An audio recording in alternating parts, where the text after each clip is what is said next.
You have the mic. Awesome. Thank you so much, Bobby. All right, everyone. Thank you so much for being here. Welcome. Thanks for sharing your time on a Saturday.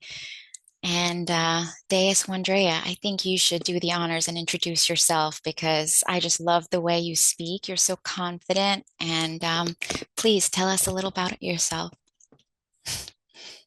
All right. Well, thank you. Thank you. And welcome, everyone. It's lovely to be hosted in this community. I've been a big fan and following Tom's work and actually teaching aspects of it in my own work. So it's really fun to be able to come full circle and support this community. And so I'll just jump into it, and I want to leave time for questions because when I share this story, there's always a lot of questions. How did I go from being a, you know, physician and scientist to being completely on the consciousness spectrum since having this near-death experience? And I'm excited because I'm actually celebrating 20 years. It's been 20 years since I had this experience, and I wasn't always able to talk about it openly. So you'll understand as I share a little bit more. So I'll just jump in. I am DaeEss 1Dréa. I grew up in America, but I now live in the south of France. And I've always had a feeling that there was a world other than this earth that I belong to more than belonging to the earth. And that's probably because maybe there's just a strong connection with this larger consciousness field, or it could be that I also grew up with a shit ton of trauma and adversity in my household. So I was kind of seeking escape. But there was a moment in my teenage years when I really didn't want to be alive anymore. I didn't want to be on the planet. The depression was so great. And I one day had a plan. I was laying on the floor in my bedroom and thinking about how I could exit the planet myself without causing too much pain. So as I was thinking through my plan, laying on the ground, I heard a voice. And this voice said, "Hey, you're pretty awake.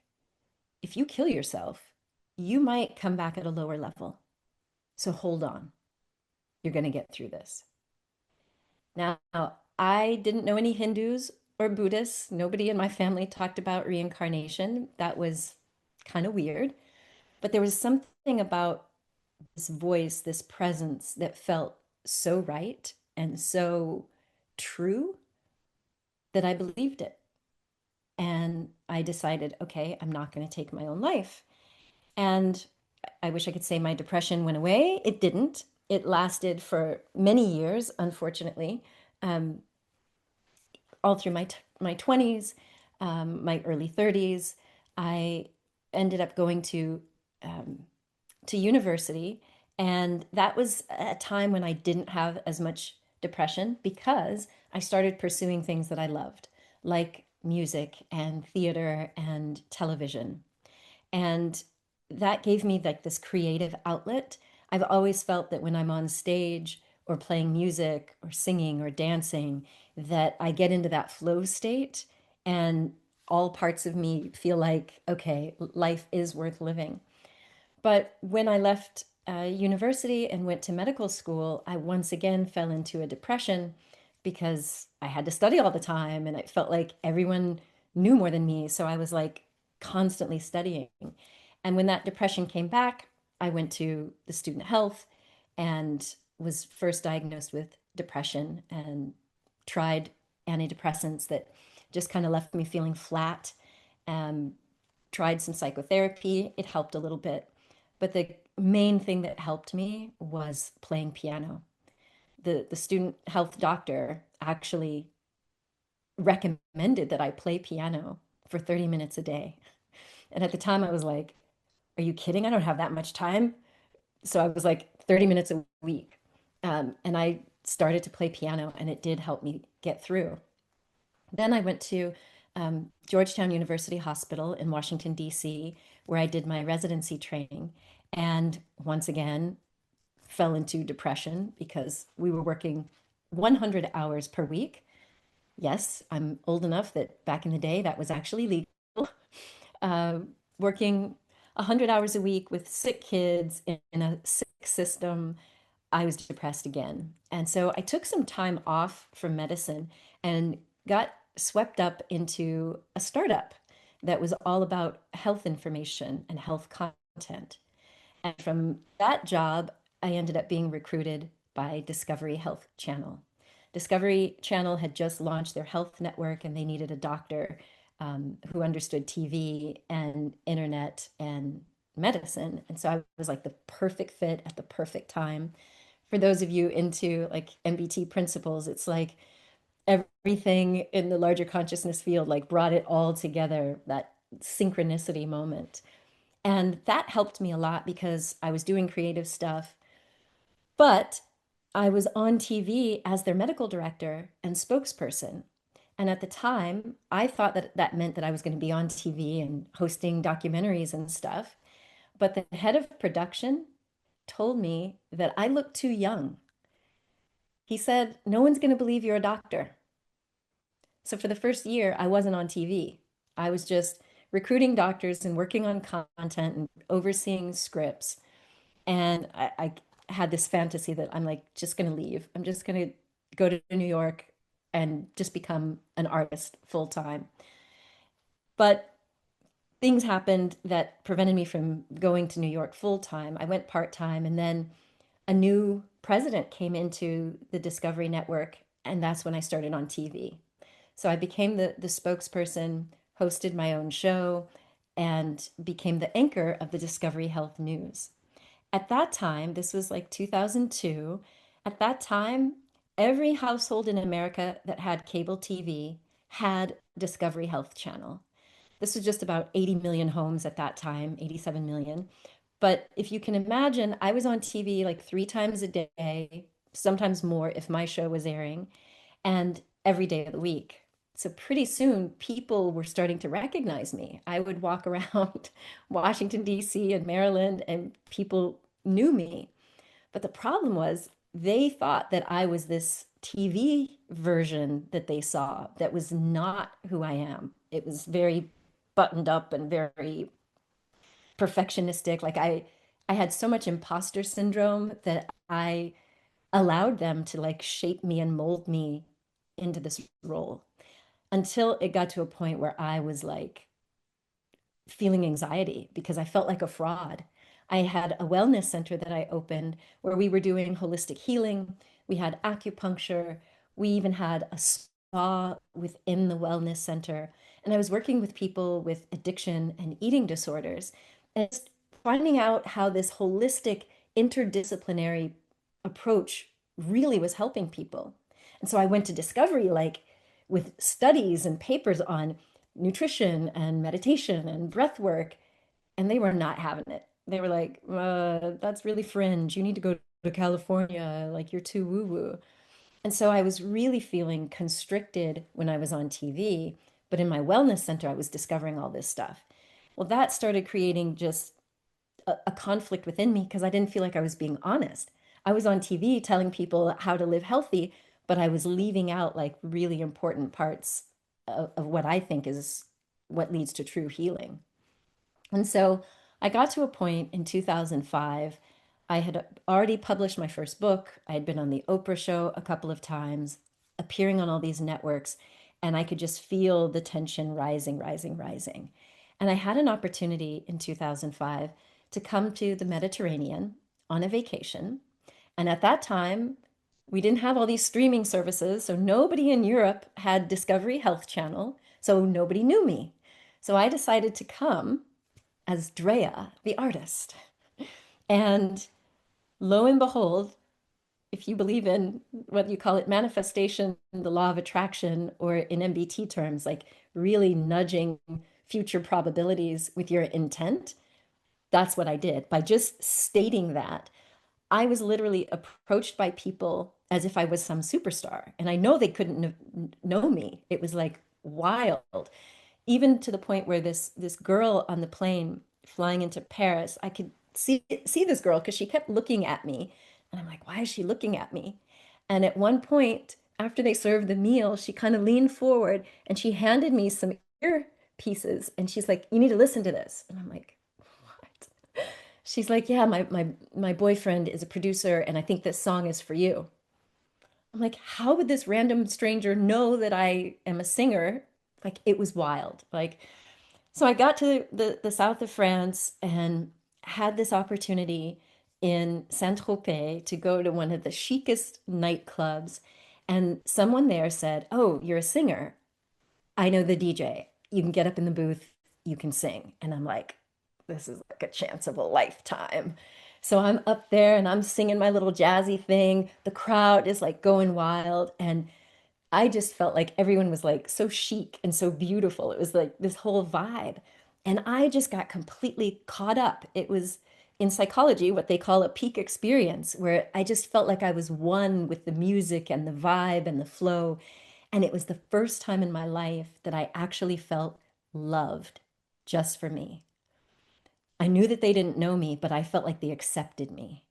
And it was just, it was bliss. And so I left Saint-Tropez, went back to my hotel in Cannes. I wake up the next morning and I'm like, wow, what was that? Like on that stage, that DJ booth, I felt like that's the real me. And then I remembered that in a couple of days, I'd have to go back to the US, back to the script, back to the TV, back to managing this wellness center. And that's when this energy of just sadness welled up in me. And I was desperate. I didn't want that life. And because at the age of 15, I made a pact to not take my own life, I asked God to take my life. And I literally just said, I don't know what I'm doing. I was sobbing. I said, I can't take it. Last night I felt like the real me. I felt bliss. I don't know. I don't want this life. Take it. Take my body, take my business, take everything. And I flung myself onto the bed and I was just shaking and crying. And pretty soon I felt my body melt into the bed. And I started to see light. And I'm thinking, how does the light get any brighter? The sun is already up. Like, what's going on? And it was actually a light in my head. I could feel myself being drawn into the light. And I was like, oh my God, you're finally answering my prayer. Because I felt complete peace. And I felt like that surrender, that release, I was being taken up. And so I got pulled into this tunnel, through that tunnel of light, and then into darkness, but not scary darkness. It was just like the void, just black. And it was as if my consciousness, my awareness could see this ring of blackness just consuming everything. Like I didn't have a body, I didn't have anything. And I knew that once that blackness got to the edge, that I would be no longer. I knew that that version of me, who at the time was named Andrea Pennington, will no longer be. And then as I'm having that awareness, I was like, wait, I will never be? Well, then who am I? And that's when I heard, I am that I am. I'm like, okay, a little biblical reference. Okay, got it. And then it was, I am whoever I say I am. And it was just, I don't know, it was kind of this bliss feeling. I felt like I was one with everything. That sense of being the AUO or the AUM, the absolute oneness is what it felt like to me. And I even wrote about it as oneness before I saw the way that Tom describes it. So on this other side. I realized that I am what I am. I am whatever I say I am. And suddenly I saw a life review. I could see how every single decision I'd ever made in my life logically led me to be depressed. It was like a split second. I was like, oh, okay, that makes total sense. I see why I'm depressed. But then there was this being next to me, and I was kind of like going, oh, I didn't know I could choose, which granted, I mean, I was 34. It seems like that should be something that I do by then, but I didn't know. And then I saw this big ball of light, like the sun to my left. And I could see these little droplets of light, liquid light. And they were moving down to the earth. And this being explained that we are those little droplets of light. We are these individuated units of consciousness, soul, essence, whatever. And when we incarnate into a human avatar, it's up to us to decide who we will be. It's up to us to say who I am. And I'm like, okay. And I just completely understood, and it felt true and right. And the next thing that I said was, okay, so if I can choose, then I guess I can go back and I'll choose differently. And that's when I saw a vision unfold in front of me.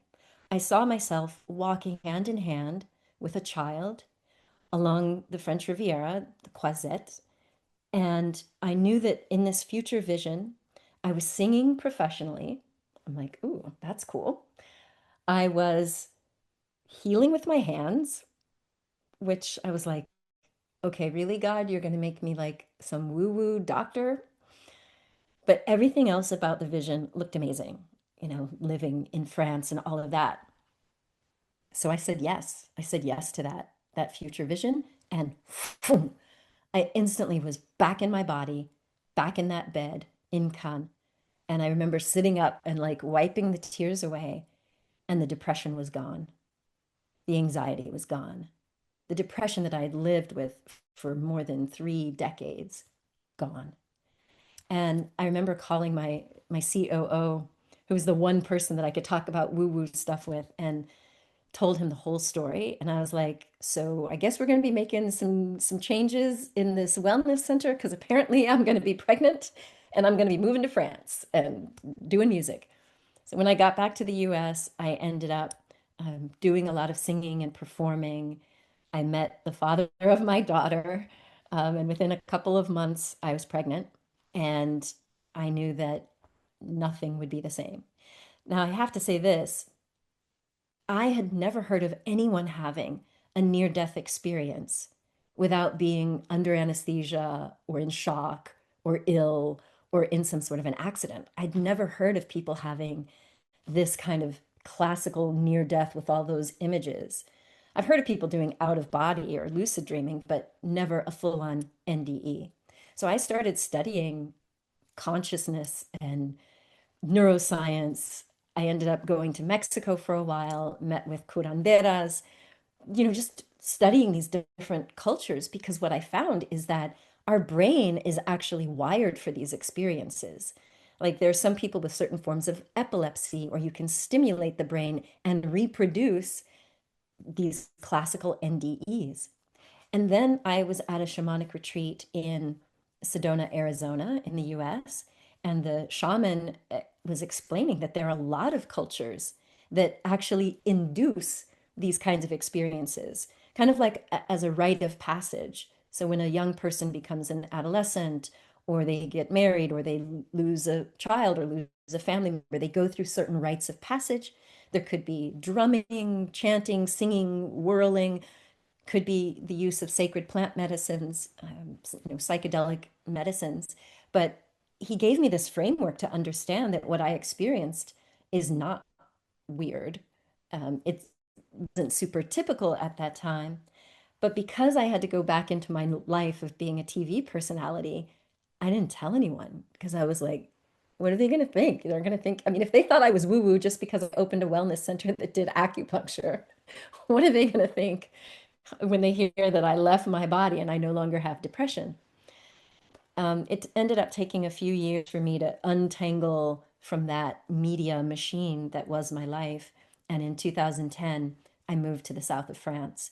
And that gave me the opportunity to really just dive deep into all of this spiritual woo-woo stuff, the qigong and meditation. And by that time, I had already um, been using some of Bob Monroe's tapes. Yes, I'm old enough that I actually had cassette tapes um, and CDs. So the idea of binaural beats that could get you into an expanded state of consciousness to leave the body and stuff, like I had been using that for a while. And when I heard about Tom Campbell describing my experience and so many others, I was like, this is it. Now I have the neuroscience, the spirituality, and now the quantum physics that ties it all together of what I experienced. And I'll say one more thing, and then I'm happy to take questions. One other thing that was really a cool connection for me, because I never felt like I totally belonged on this earth plane, and I was born in 1970, so I grew up with Atari and video games. I loved video games. I spent most of my teenage years either on the Atari or down at the arcade.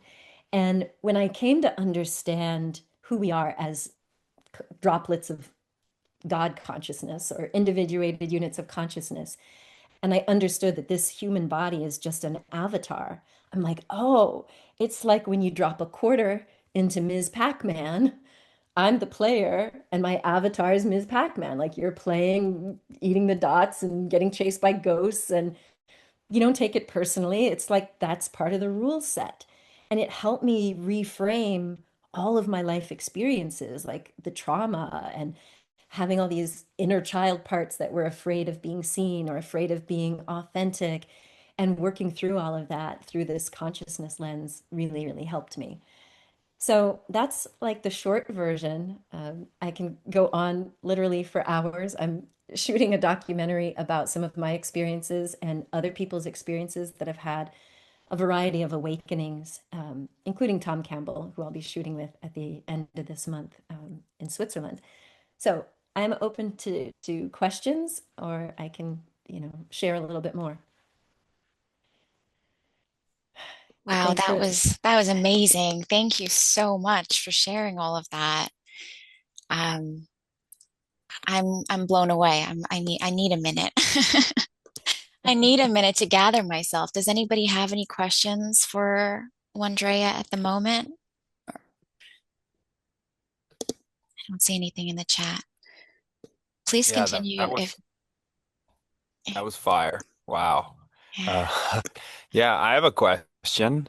What is your daily personal spiritual practice like now after all of this? I'm very curious to know how you maintain your own personal energy. Yeah, that's a great question. It has evolved over the years. I will say I'm quite fortunate and blessed that I got to move to France.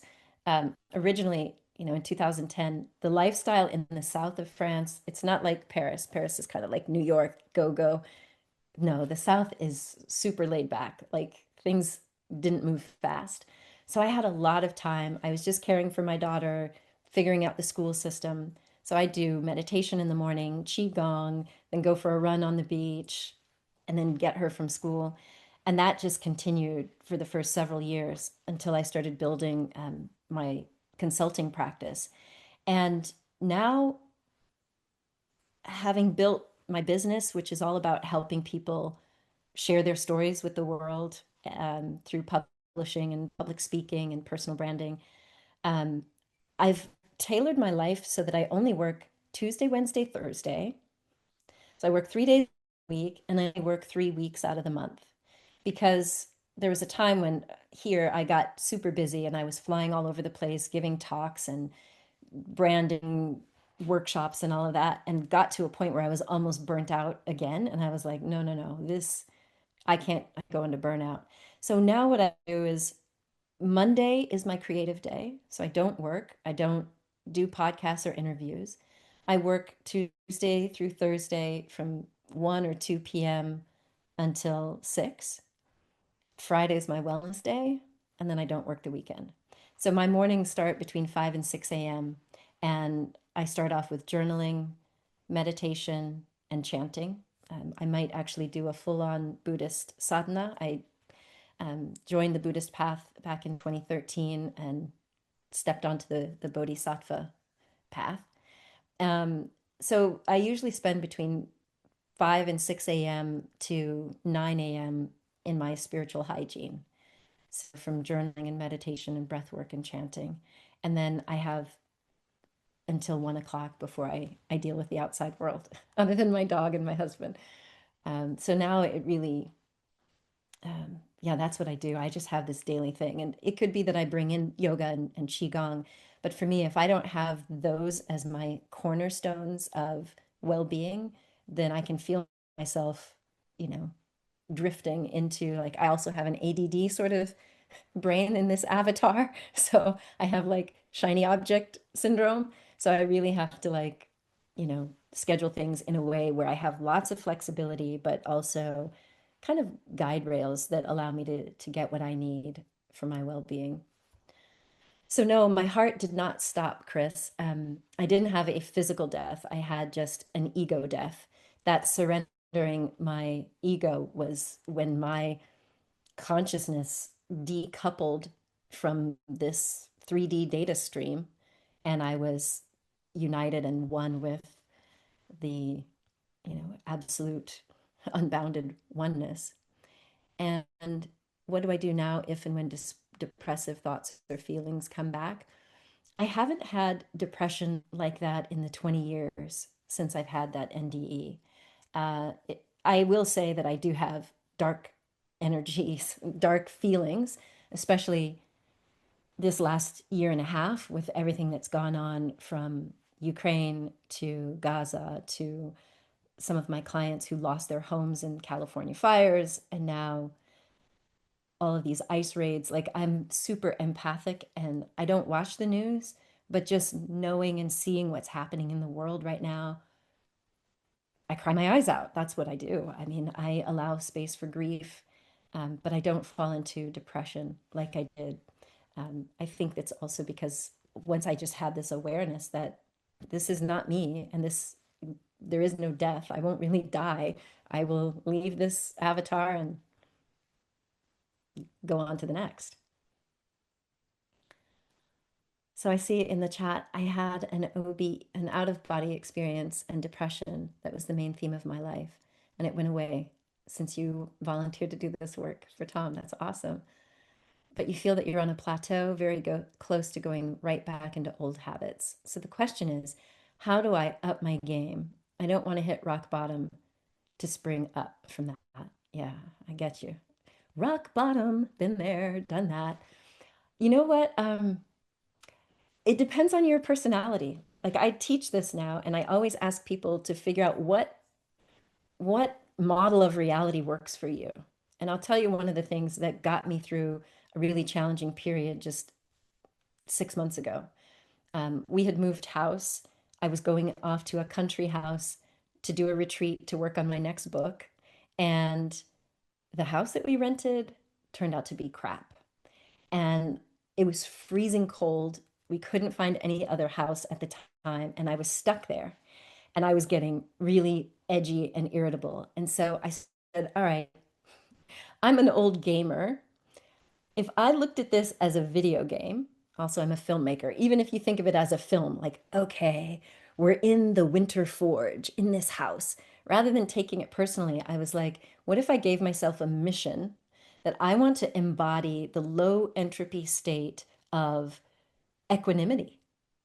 That's also in my Buddhist lineage. Equanimity is that feeling, that state of being that you walk with an open hand, live with an open mind, and love with an open heart. Like things can come in and they go. You don't clutch and you also don't resist. So I use that as like my mental focus. And then I actually created a gamer style check-in for myself. So it was like if I could keep my cool on a meeting or whatever, and I would get points for every little thing that I did, and then I would tally them up and I would see myself leveling up. I ended up doing this with the help of AI. I used a chat bot and just started to feed into it like, okay, these are my things that I have to do today. I'm going to go into meditation, give me a visualization that's going to help me look at this as a game so I don't keep taking things personally. And for me, that helps because it's engaging the part of me that loves novelty and also knows that I am the consciousness and I get to choose my focus. And if I can lower my entropy and my fear and disgust, I can nudge these future probabilities and open up more possibilities. And so that's what I would say to that.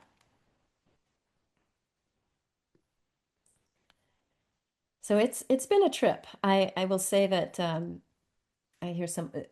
If you have a question, go for it.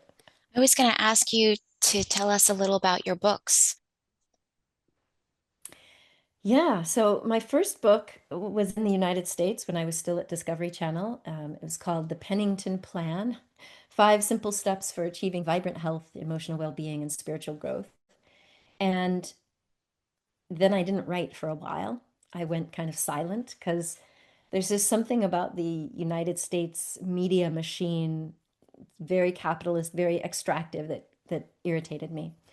But I had an appearance on the Dr. Oz show, which is a show in America that was on, and I did an episode about how people could tell if they might have diabetes or heart disease.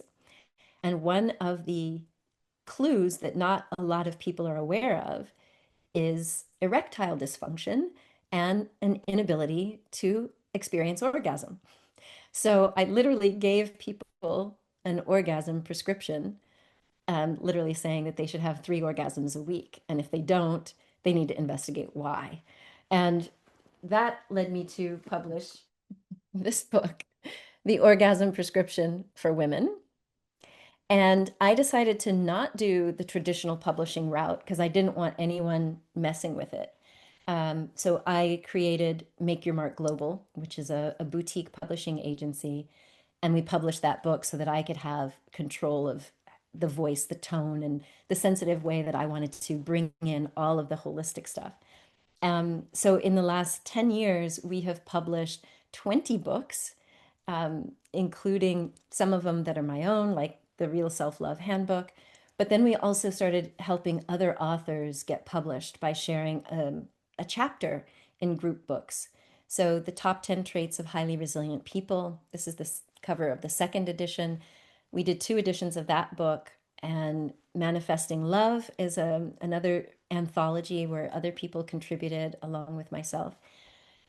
So yeah, we're doing conscious publishing and doing it in a way that is less icky than the traditional publishing route. So all of our authors get better royalties.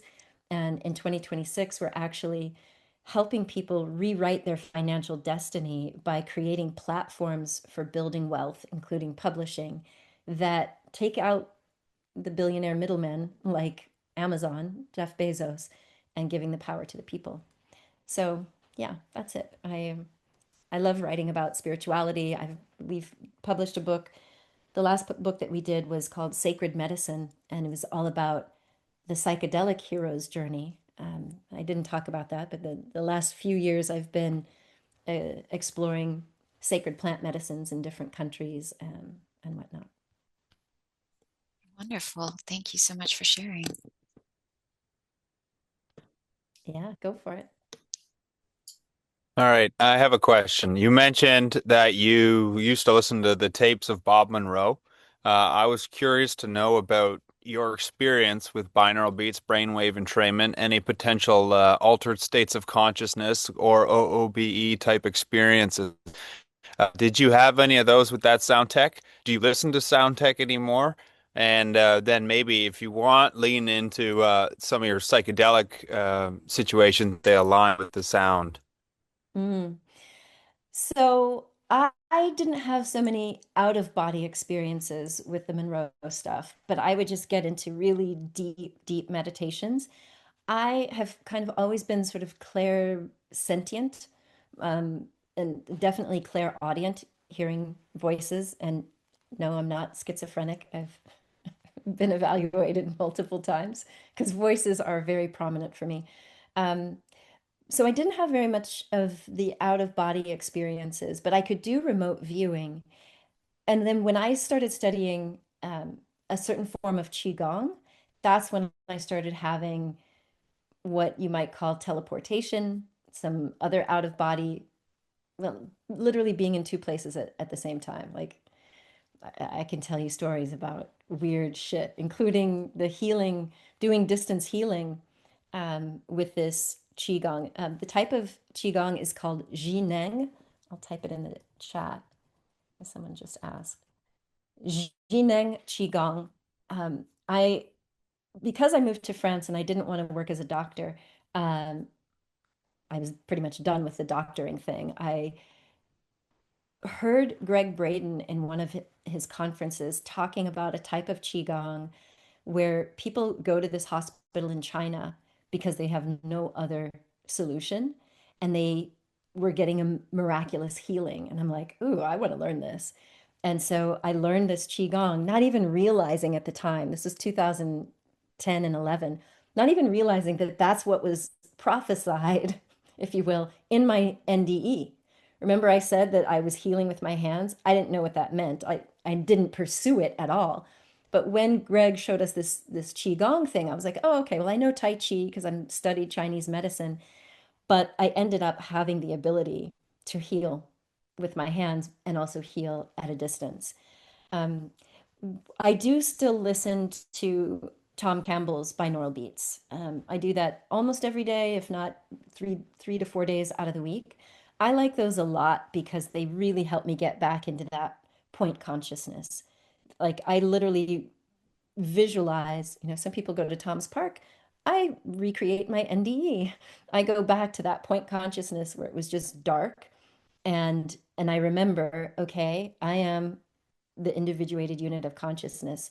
And then I can get visions, downloads, visiting other people. A lot of people have been able to tap into my energy or me them sending to them. Like I could do a whole hour or several hours on just that alone.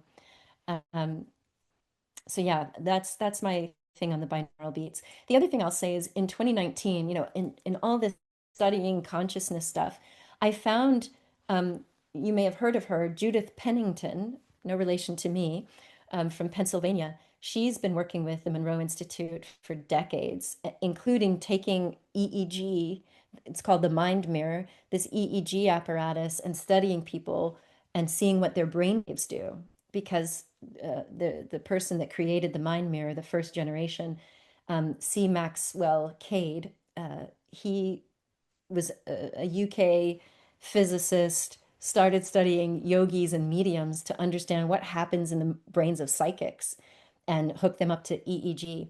So in 2019, as my birthday gift, I was in America, flew to America to do this training in EEG neurofeedback. And by doing that, being hooked up to the EEG and doing guided meditations, I was having like just these incredible experiences of that kind of oneness and yeah, just the otherworldly stuff. So that's another thing that I do. Um, Now I have my own meditations. It's called the attunement meditation that leads sequentially into deeper and deeper brainwave states, and we've tested it with the mind mirror. So that for me is really fun.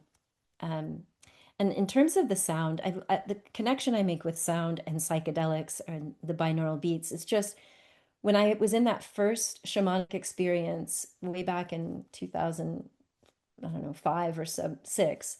It was after the NDE, and the guy was talking to us about drumming, and so we did this trance dance experience with just drumming, and people were breathing and getting into these expanded states of consciousness.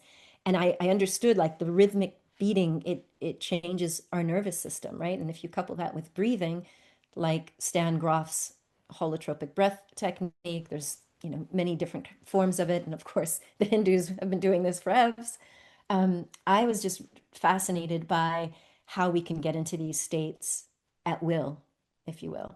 And that particular retreat, the shaman mentioned that he led retreats with ayahuasca, which is a sacred plant brew from the Amazon. And he was leading retreats in Hawaii and was explaining that people have experiences like I had by taking this brew, and that there are ayahuasqueros who sing icaros, these special medicine songs. So I ended up having an ayahuasca experience in Peru that also just blew my mind because I had visitations with other guides and just yeah, just that connection to other beings and other realms. And after a few years of having my own experiences that were really deeply healing for my own childhood trauma, like the awakening did a lot for me, but there was still like this inner child that still had wounds from the abuse in my childhood. And so sacred medicine really helped. And in during the COVID pandemic, my mother had a stroke and I couldn't fly to see her because of COVID. And I actually went into like a grief spiral. And someone facilitated a sacred medicine journey for me. And I connected with the soul of my mother. And, uh, I was able to talk to her. This was right as COVID was taking a dip. And I got a ticket and I was like, hold on, I'm coming. And I got to see my mom one last time. I flew into America and got to say goodbye. And during that period, I had an experience that is very cliche in the psychedelic world. You will hear a lot of non-Indigenous people have an experience with psychedelics, like in the Amazon or what have you, or in Central America. And then they say that they get a message that they're meant to be a healer or that they're meant to be serving this medicine. And I say it's a cliche because to be a true ayahuasquero or curandera in these indigenous frameworks, that's usually a whole lineage or it's a lifetime of preparation. It's not a few weeks or a few months. And after that experience with my mom, I started hearing this message like, you're meant to be serving psilocybin mushrooms, which is, the sacred ally that helped me so much. And at first I was like, are you kidding me? No. Typical hero's journey. You hear the call and say no. I was like, no, I am not going to be that cliche. No, no, no. But just like the hero's journey, the call doesn't stop. It's going to keep coming back. And I eventually was connected with people in America who, at the time, we thought that MDMA and potentially psilocybin would get legalized in America for psychedelic assisted therapy. And because I'm still a licensed physician, I decided to go the clinical route so that I could serve psilocybin and MDMA and ketamine in a more ceremonial way, but legally. So I ended up doing a training and facilitating retreats, for other people, and then hosting my own retreats. And it's been profound because in the 20 years of being a trauma therapist for people with addiction and eating disorders and trauma recovery, many people get better with talk therapy and with holistic therapies and somatic and even spiritual. But there are some cases that having an intense mystical experience, whether that's with breath work or psychedelics, it's just been amazing. It's not for everyone, but this became part of my path for the last several years. I've been speaking about my experience because I'd never heard of Black people doing psychedelics. Having grown up with the just say no drug era, I had to go through my own re-education process to not look at these things as, drugs. So yeah, that's a little bit about that. And Nina, you can find the attunement meditation. If you're on Insight Timer, it's there for free. I have several versions of it. And if you go to my website, I host a live call on the second Tuesday of every month, which is next Tuesday. Um, and in something that we call the Real Self-Love Movement, I lead a discussion and then a guided attunement meditation. If you join there, you get access to a bunch of downloadable meditations. All of it's totally free. And it's another beautiful community of people who are really heart-centered, that are looking at how to live with more self-love and resilience. Wonderful. I was wondering, how did your experiences affect your musical abilities? Because you said you were singing and you felt really connected there. How did that develop afterwards? Yeah, well, because it was that singing experience in Saint-Tropez that led me to bliss. And I saw that in the message. When I first got back to America, I was singing and writing songs. When I got to France in 2010, through networking, I ended up meeting some musicians and started singing. So I was singing in Monte Carlo and France and Italy and recording new music. But there was still this part that was active just a little while ago during another meditation, this part that still felt like it's not really safe to be an artist 100%, because part of my upbringing was my dad, who was a very talented musician and artist. He always told us that artists are a dime a dozen and it's only one in a million who's going to make it. So you need to go to school, get an education, get a job, preferably a job with a pension.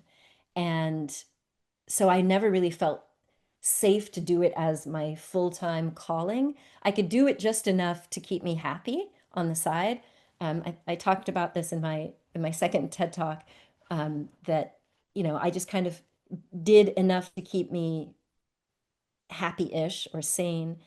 But since having all of this sort of awakening, I've gotten to a point now where I am embracing the singer in me, the artist in me. And so I've been recording music and spoken word. And my third TED Talk, the one that we just did a few months ago, it's nothing like my first TED Talks, which were still very much me trying to prove myself. And it was more poetic. So I've been sharing spoken word poetry, and now I'm writing songs that are very much aligned with MBT, about tuning into frequencies. So you'll hear some more of my music coming out. But you can find my music on Spotify and Apple, and I have a YouTube channel as well. I'm definitely going to check it out. Thank you. I love that. Go ahead, Bobby. Okay, so you're speaking about identity shifts. You had this it was Andrea. Andrea was your or the birth name, Pennington. And now obviously your website has a really cool domain name, 1Dréa. I was curious to know about this transition in your identity because I'm Brett Wilson, but I go by Bobby the Good too. So I have a cool story there, obviously, that's connected to my spiritual growth. I was curious to learn more about your story to your new identity as this beautifully harmonized balance in your creative and your logical. Hmm. Thank you for that question. I um I first heard that my name would be DaeEss 1Dréa after the NDE, but I wasn't ready to embody it. It still felt very scary. So I wrote music under that pen name, DaeEss 1Dréa, but I would never release the music. So I would put it on SoundCloud and nobody could find it. Um, but in 2022, I was in Costa Rica in an ayahuasca ceremony and had an experience where I purged out a, a whole entire lineage of that identity. And just like when I was in that NDE, when I said that once that dark thing got to the edge, that I would be no more, I, meaning Andrea Pennington, the same thing happened when I was purging into the bucket. For those of you who know what ayahuasca is like, there's quite a lot of vomiting. And there was a moment in this experience where I connected with who I was as a baby. And just like in the NDE, where I could see how all of my choices led to depression, I was able to connect with this tiny baby of me and understand, oh, of course you grew up to be this perfectionistic, overbearing, codependent. And I had so much compassion for her that I just wept for the baby that had no chance, growing up in that toxicity. And then I could feel the purge coming on. And I knew as I was purging, I knew that I was not going to be the same person when I came out of that ceremony. Oh, wow. I love Wow, that was Zoom. really divine. That was amazing. Yeah, I don't know how you did that, but that's perfect. It works out. That's hilarious. So that was when I changed my name in 2022. DaeEss 1Dréa became the official me.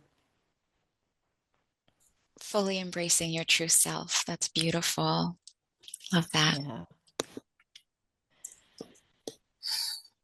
Well, it has been fun to just sort of riff on all of this crazy woo-woo stuff. I'm hoping that in time I will be able to offer some workshops here because part of what I've taken from my work in helping people with recovery is it's called the cornerstone process. It's a five-step framework that helps people reclaim their sense of true identity without necessarily needing psychedelics or an NDE.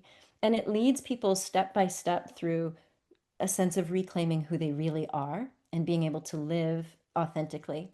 And that process has helped thousands of people like rewrite their subconscious programs. And it's really been effective. Now we're using it for people who want to rewrite their financial destiny. So we're literally taking people who feel like they're on a track that is not inspiring, maybe stuck working for the man, or really worried about corporate structures, or they're tired of undercharging and under earning.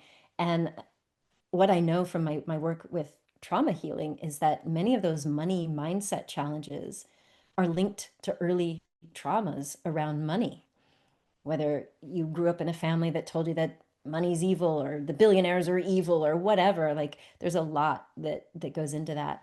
So we have a new book and a program around rewriting your financial destiny and then helping people step on stage or share their stories in books to completely rewrite who they are. So that's kind of the exciting thing that I'm hoping to be bringing to the Consciousness Hub as well.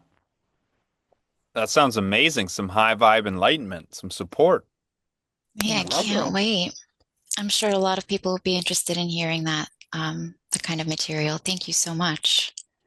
Yeah. Well, thank you for hosting me. This has been a lot of fun.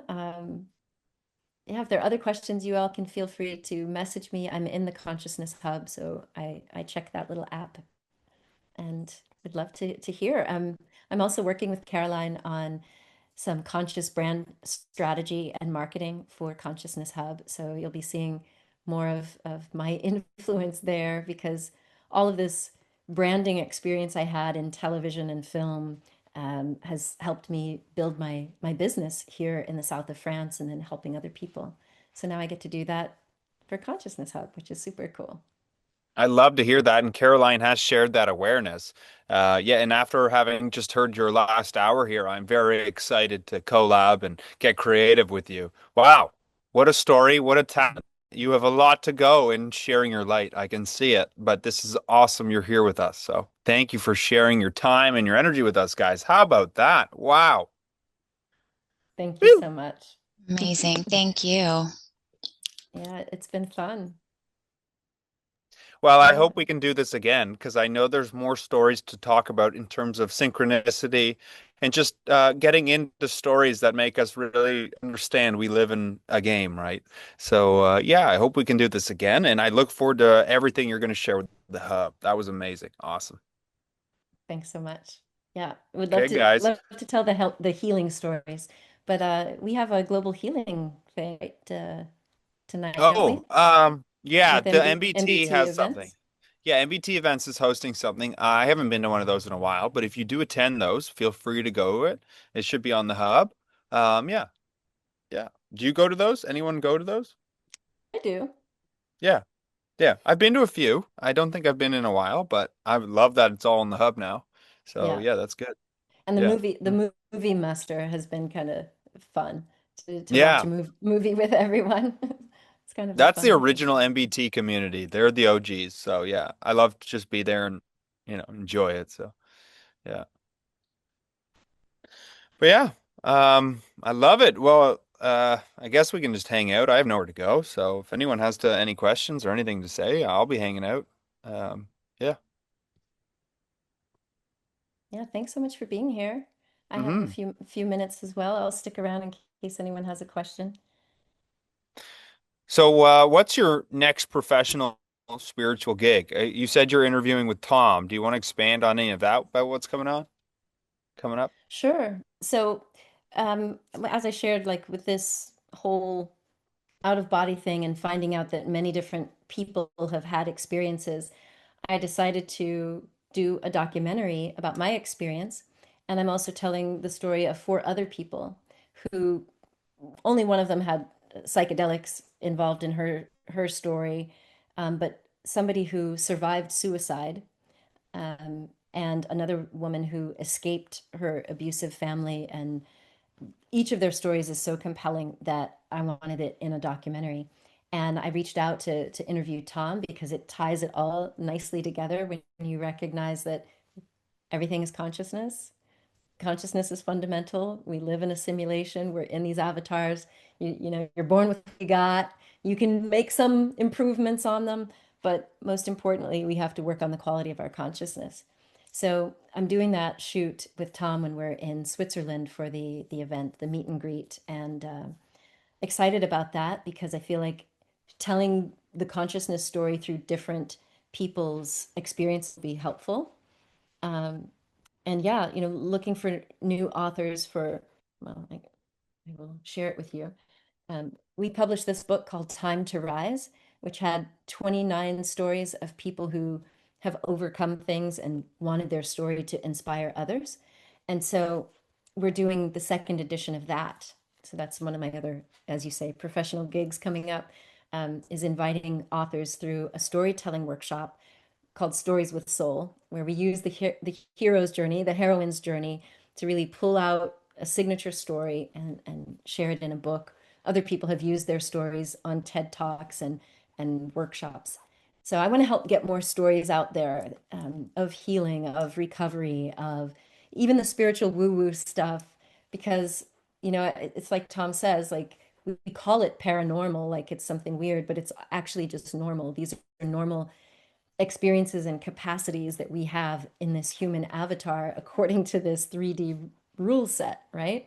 And I want to bring that to the scientific world as a physician and scientist. I think more docs need to know about that. I've had doctors come through my training programs and now they're feeling more comfortable having conversations with people about the weird and the woo, because there's a lot of people who have had experiences like hearing voices, seeing spirits, feeling energy, things that they couldn't explain through their normal, you know, scientific paradigm. And I really want to help with that. I think as more people hear about Tom's work or, you know, listen to the audiobook, it can be really, really helpful. So, I love that because I read somewhere that the chances of a patient healing from whatever it is, physical ailments or psychological ones, that their healing depends on the consciousness of the doctor in many cases. And the higher the consciousness of the doctor, the better the outcome for the patient. So it's wonderful that you're bringing that. Oh, hello, puppy. um, so thank you for doing that for the rest of us, because I've been to neurologists and explained some of the experiences that I had had that had frightened me because I wasn't sure what was going on. And so I said, I have all of these things happening, and this is what I've seen. And and she looked at me like I was crazy and offered me some pills. And I yeah. so I love it that you're spreading the word. Um, I'm sorry. It looked like somebody had a question, but I was talking and I missed it. Sorry, Where are it you? was me. Sorry. Oh, perfect. Please go ahead. So, first of all, thank you to everybody for coming here, and thank you, DaeEss, for bringing this powerful energy, beautiful energy here. I think we need more of that, more and more and more of that. From my personal perspective, especially me, since I'm floating on this wave of consciousness now, and to be honest, for me, to realize that we are playing this virtual game doesn't help in changing the difficulty level. It actually made it worse. it's getting harder for me right now, to be honest. And but the question I wanted to ask you is how can you relate to that problem when you because for me, since I found Tom and his work, there's little more that I think about, every day. And people around me are so close-minded to that idea. So I was wondering if you have any tips on how to deal with that situation. Do you cut people off from your life? Do you try to like nudge them little by little, into that idea? How do you approach that problem? People being, on the other side of knowing. That's a great question. Um, I learned very early on that you really can't change people, and that's not my job. I didn't come to the planet to change people. So I gave that up. And there were times in my life where even my family of origin, I had to stop talking to some people because they didn't understand. They didn't understand me anymore. Why would I leave a successful media career and medical career to move to France? Yep, black sheep mode activated. And so there were times that I didn't even speak, like especially to my father. There was a time where he was super judgmental, and I was like, okay, nope, no contact. For my well-being, I couldn't have contact. And then I met other people. You meet other people. You start to find your soul family. And that's what I've had the really, really fortunate blessing. The people that come to my community, whether it's the Real Self-Love community or other programs, like we end up feeling like we're a soul family. Um, so I would say if you can, just continue to connect with people who get it, because trying to shove consciousness work or spiritual work down someone's throat is a recipe for disappointment, at least in my life. Uh, yeah, I think I resonate with that. I kind of realized that before because since we are here as avatars in a game, they all have their own difficulty levels, the problems, and they have to have their own mindset, especially if we finish the game, everyone is going to end up at home, talking about it.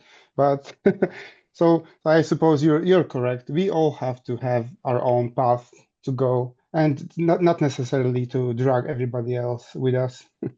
But yeah, this community, since I found you guys, I love you. I love you all. You helped me so much since I joined. And since I joined, I try to, gather similarly minded people to join the hub. So maybe someday this will bear fruit. But until then, no, I'm very glad you're all here. Thank you. Well, I'm so glad you're here. Thank you for joining us tonight. I mean, that's what it takes. It just takes us coming and sharing and finding out that we're not alone and that it's safe to be questioning the programmed version of reality that was shoved into our little operating system. Yeah, for me it's super special because I'm from Poland. I don't know if you know, but people in Poland are all religious. The government soaked in religion, and it's all Christianity. I can't even stand it anymore. It's so far off from my world, my world perspective right now. So it's very hard for me. So my soul family lives abroad, wherever you are, guys. You know. So well, maybe I'll find someone over here that I can drag on to the hub, but that that's the situation. We're here Yeah, for you in the meantime. exactly. It can be a little lonely at times, but just knowing you have people in other countries you can go visit. That's an excuse to make plans to meet up IRL, in real Oh, life. I have another thing I want to share with you guys because DaeEss, you said that you just how did you describe it? You just fell onto the bed, being the lowest of lows in your life, and then um, you just had this NDE, this powerful NDE, right? And for me, it was very different. I didn't go anywhere. I was, in my neighborhood, but this one time I had this OBE. It cured me from addiction. You know, I was doing too much weed at the time, and it cured me 100% just this one time. You know, so I was wondering what else you can achieve. You know, doing this spiritual work. But well, for me at least, the door is shut for now. I don't know why. I know I need to practice some different stuff. I did my OBE while listening to Monroe tapes, and I tried different things, but I don't know. That's what I meant when I said I hit a plateau of some kind. So yeah. Well, it's all about experimentation. So finding a new goal. If you already know how to meditate, change up your objective. If it's maybe practicing remote viewing, or I don't know, finding some other goal, if you will. Kind of like how I was saying, like I created these goals for myself and was using kind of gamer terminology, because then it was a different practice. It wasn't just, oh, let's do our morning meditation just to be regulated. It was like, all right, I'm on a mission. So in today's meditation, I'm going to connect with guides or call in energy or what have you. So it spiced it up for me. Oh, guys, if you are interested in remote viewing and you don't quite understand it or don't quite believe you have any skills, there is this website called Social RV. You can just set up your account and you're gonna get a free tests of just the remote viewing sessions. And for me, the first session was amazing. I almost remote viewed this 100%, the target. So I recommend everyone to just try it, have this playful mindset and try this remote viewing. It's real, it's fun, I really, really recommend it. Can I ask a question to you? You said when you woke up and you realized life was a game, that it became harder. Was that because you're a gamer and now you realize you have to start playing, so the responsibility of your choices was heavier, like more significant? It was harder in that I feel like having that oneness experience, like being completely merged with AUM or AUO, and then coming back into this constrained avatar, and I still had a business to run and soon a baby to deliver. I couldn't live in both worlds. I wasn't yet able to just fully be spiritual woo-woo chick. And so it was hard to kind of have to deal with the 3D reality of like uncoupling from that structure and that life. So that was hard because I felt like the truth of what I experienced was bliss. And I'm like, why would I want to go back into this structure over here when my joy is over here in being creative and being in my spiritual, pursuits? And I do think that because I look at things in gamer terms, and I know that all of us are on this evolving journey of the soul. We all are born with different levels of consciousness, maybe based on our past life karma, things about this avatar, you know, and each of us has multiple levels that we're going to go through in this lifetime. Some may not even bother trying to be spiritual. Some will set that as a goal, like I really want to be more zen or be more loving or whatever it is. Like once you set a goal, I find that the way that the rule set works is the larger consciousness system is going to feed you experiences. And it's like, okay, how are you going to deal with it? Like, okay, this thing appears. How are you going to interact with it? And that has made the game more challenging because I started setting bigger goals. I'm like, oh, okay, what if we bring more people into this, and create something that doesn't just affect me and my local area, but what if we could create something that has a global impact, right? And that has brought up some new challenges because, that's just the nature of the game, I believe. Yeah. What do you think is a way for an individual to notice that they've leveled up in the game? Like, do you get chills? Do you have an expansion of awareness? Do you have any experience you can share on leveling up? For me, the most consistent thing, and I hear this from my students and clients, is that the old ways don't fit anymore.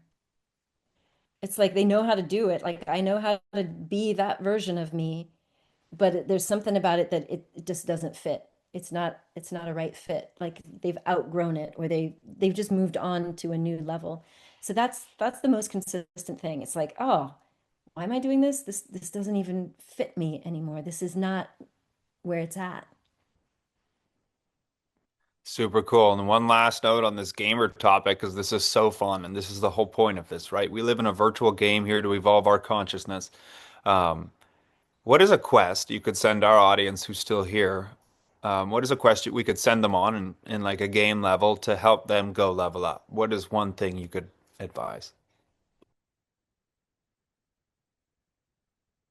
Bobby the Good, bring in the juicy ones. I love Yeah. this. We're here to change the world, so I'm not letting the best get away. Well, you know what? I am a big believer in what Tom says. I believe in experimentation. Like, don't take our word for it. Go out there and test it yourself. So if you looked at, you could look at it as a game, or you could look at life as a laboratory. Former scientist, right? If this were a laboratory, you would come up with something to test, like a hypothesis, and then you run a test or an experiment. You look at the results and then you use that feedback to either rerun the experiment or move on. So I say, if you're willing to take this on, looking at life as a lab, you could choose to ask the larger consciousness system to deliver to you some sort of synchronicity or a nudge or a sign that you can start to believe more. If you didn't already believe, like, oh, I'm actually interacting. I'm putting out an intent, and there's a feedback loop that gets closed. So it could be that you ask to connect with a certain person, or you ask for a specific sign. When I when I was contemplating doing this psychedelic assisted therapy training, I happened to be with a good friend who was in this phase of asking the universe for signs. So she was like, "So do it. Pick a sign, pick something that you would never normally see, and tell the universe, show me this, and this will be the sign that I'm meant to do this." So I'm like, okay. And lo and behold, a few days later, I saw the freaking sign and I was like, oh my God. So what if you could actually get proof that you are in this co-creative relationship or experience with the larger consciousness field? And if you take that on, could you ask for either some sort of a synchronicity or a sign that could help you say, oh, okay, this is actually working? That was fire. And just to narrow down a little further into a personal practice setting, is there any guidance in terms of using consciousness like the controller in a game that you could recommend to improve communication confirmation with the computer that is running our virtual reality, which is Source? Um, you know what? For me, for me, the controller analogy Yeah. throws me So let's hear yours. How does it because work? because you do have a controller, this avatar, but I would take it to a step beyond, and that Yeah. is getting into a meditative state, whether with binaural beats or breath or just your own meditation practice.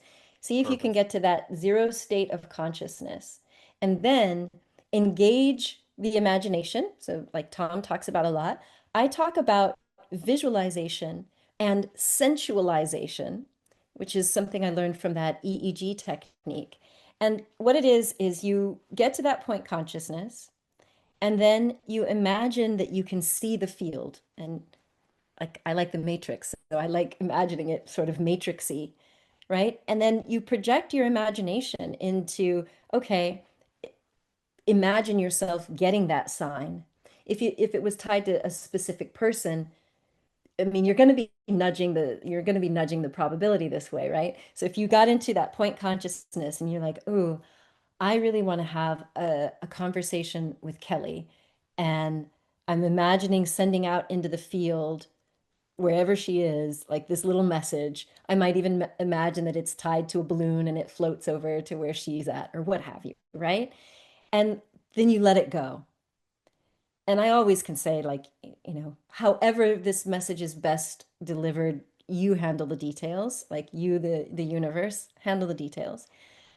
So for me, before you get into the controller, it's like let go of the control, tune into the field, release the intention, maybe even visualize it, and then you stand back and you watch and you wait. And I keep a special notebook. I have so many notebooks. I keep like a special notebook to write down things. So you might keep a synchronicity log. When I teach people about intuition, I tell them to keep an intuition journal, so that they can like track when did you have a little feeling, even if you didn't follow it. Like you had this feeling that you should have done X, so you write it down, but you decided to do Y, and then you come back and look at what was the outcome. Like I'm just a big believer in like testing, experimenting, and then getting feedback. That was exactly what I was looking for. That was amazing. We got down to practical applicability. We were using consciousness with that. I can't even say the word application. Sure, let's go. That was perfect. And I think controller, I was trying to use too much of a video game emphasis, but I commented I prefer interface. But like what you said was using, that's what I wanted to get to, was using your consciousness to communicate with source in the practice and then, see it come through, right? So yeah, I love that. That was exactly what I was looking for, guys. We have a quest.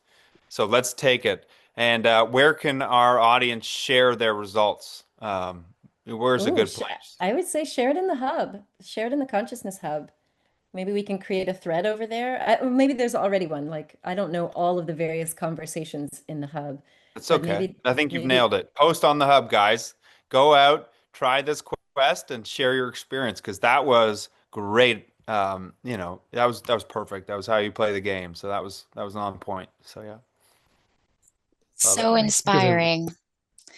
And I have to say, I know all of you were doing some math when she said she was born in 1970, okay? Like, I was born in 1981, and I was for sure, I was like, oh yeah, she's 10 years younger than me, probably. She just looks so young and she's so confident. And, so, I think that's part of your power too. You're just forever young, forever young, 1Dréa.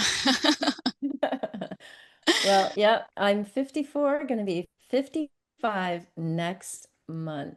Wow, can you Amazing. believe it? I can't Can't believe believe it. it. I can't. Yeah, it's wild for me too. And then also to think, oh my God, my child is now 19 years old, just started university. Like, what? I have a college kid? Yeah. Right. Yeah, you probably look, you said you had a daughter? Yes. You look like sisters.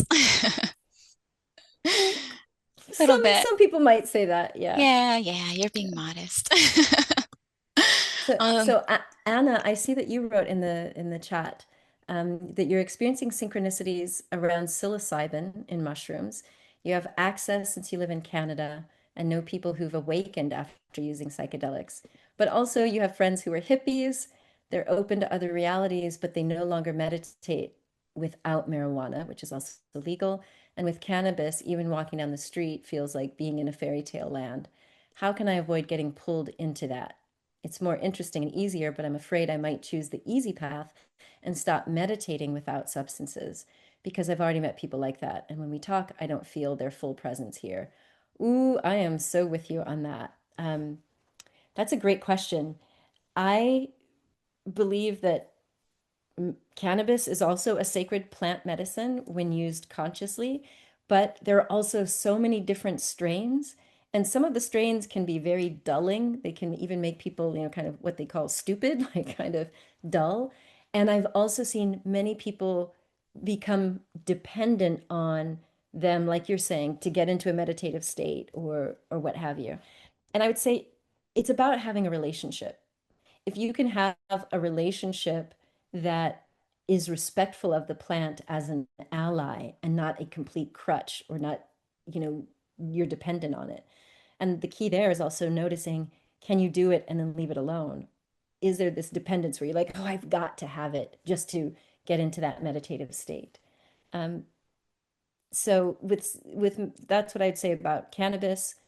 Just be mindful that the strain makes so much difference, especially for those of us who might be a little neurospicy. I think it's probably all brains, but definitely being neurodivergent, I've noticed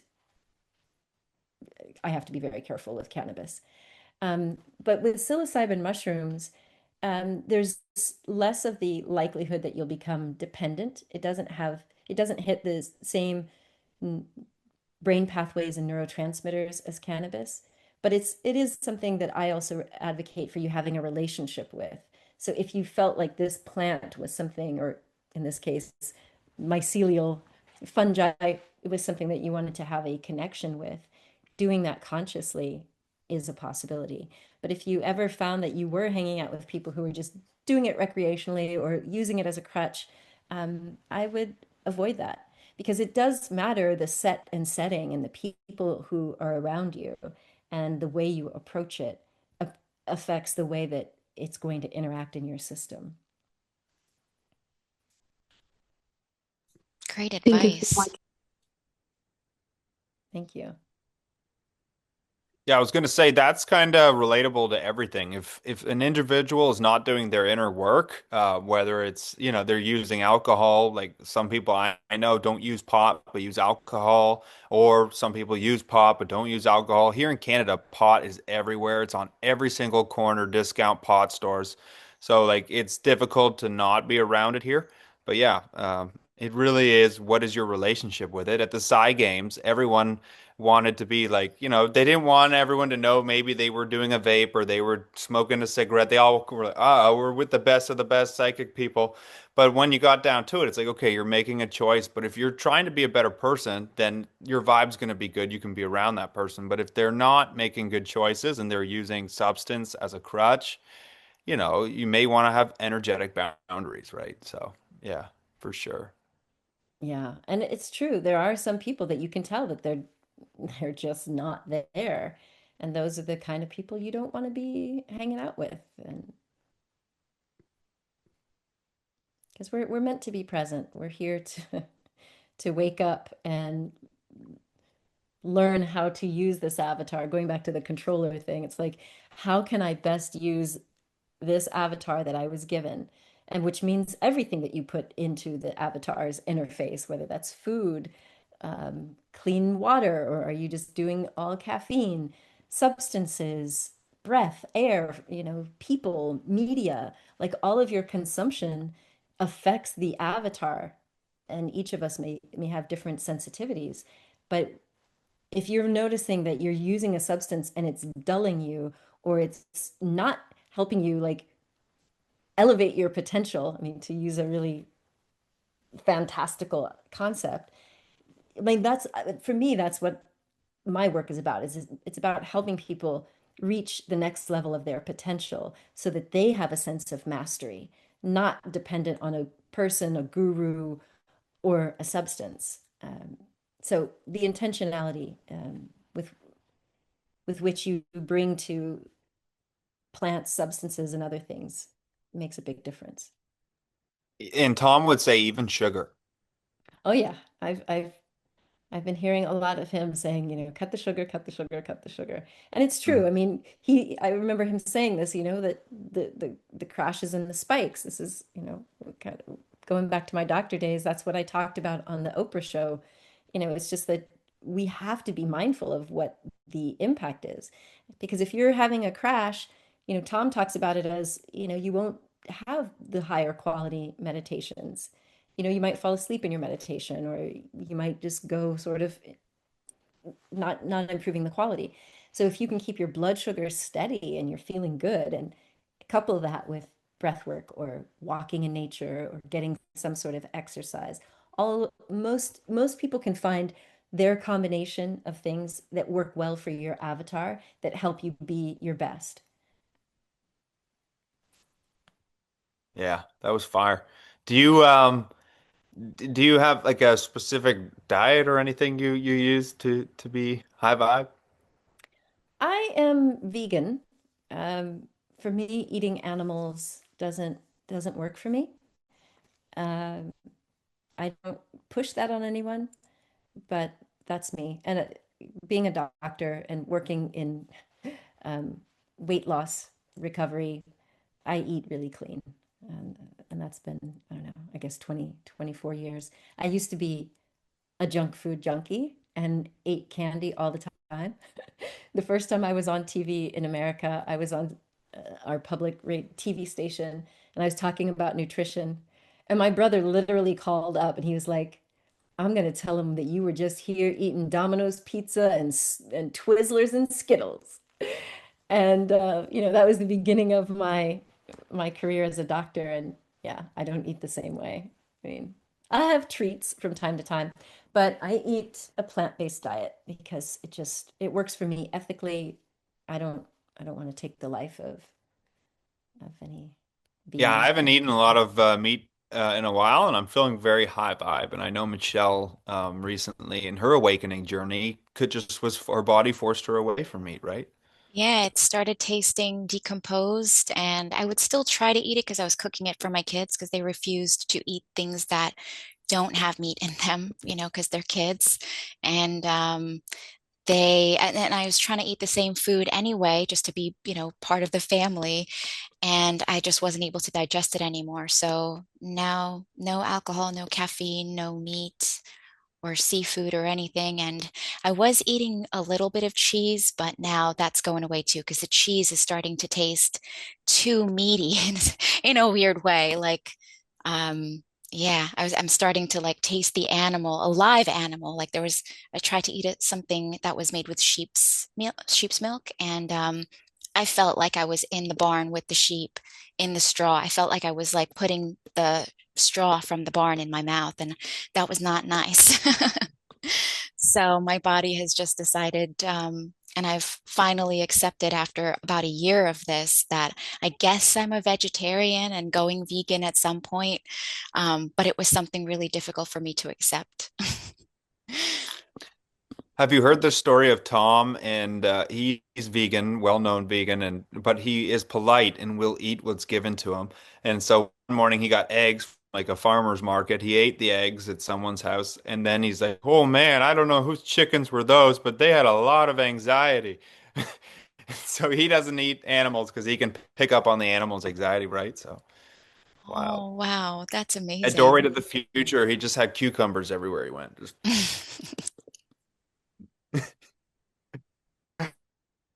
yeah, I love it. Well, this has been so much fun, guys. I'm glad we touched on diet too, because that's very important and something that isn't spoken of too highly.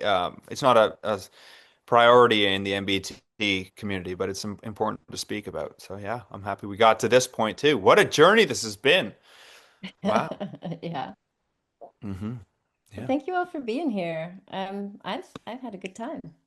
Hmm. Thank you. That was so inspiring. And I can't wait to see more from you. I can't wait to see that documentary when it comes out.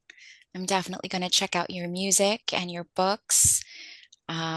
Just what a great day. I was going to come as a participant, but maybe if I was just a participant, I might not have showed up on time or something like that. I'm so glad I saw the whole thing from start to finish. Yeah, I really appreciate being here today. Oh, I'm so grateful. I'm going to share with you a link to some of my music because that would be Yes, Hmm. silly, please. I would silly, love You that. silly not better. to do that, right? Love that, please. Yeah. Let's see here.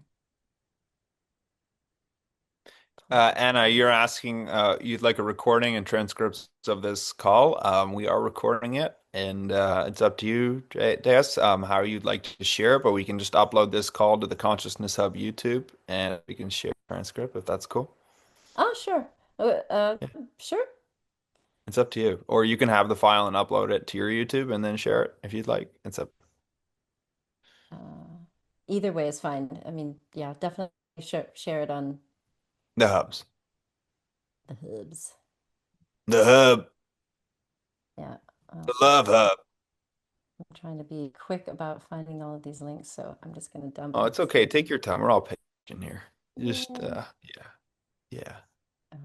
No stress. I'm loving this conversation we've had in the chat going too. Looks Yeah. like there's other individuals calling as well. Couldn't eat meat anymore.